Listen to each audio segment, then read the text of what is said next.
मित्रांनो, आज आपण पाणी शुद्ध कसं करायचं हे प्रयोगातून पाहणार आहोत। सुरुवातीला आपण अशा 2 प्लास्टिकच्या बॉटल घ्यायच्या आहेत। सुरुवातीला एका बॉटलीचा खालचा भाग एका कडेने कापून घ्यायचा आहे।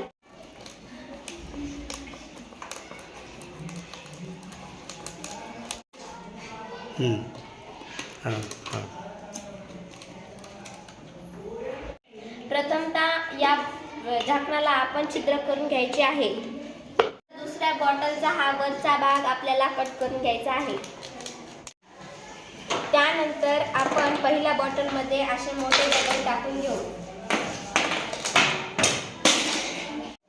यानंतर आपण एक कोळशाचा एक थर देऊ।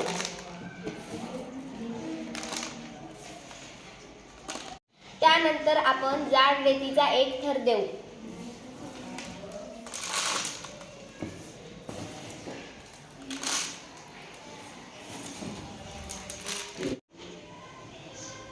आपण 3 थर दिलेले आहेत। यानंतर आपण बारीक रेतीचा एक थर देऊ।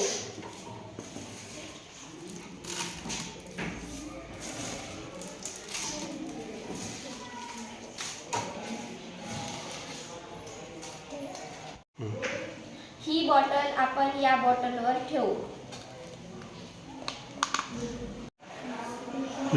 यानंतर आपण हे अशुद्ध पाणी स्वच्छ करून घेऊ।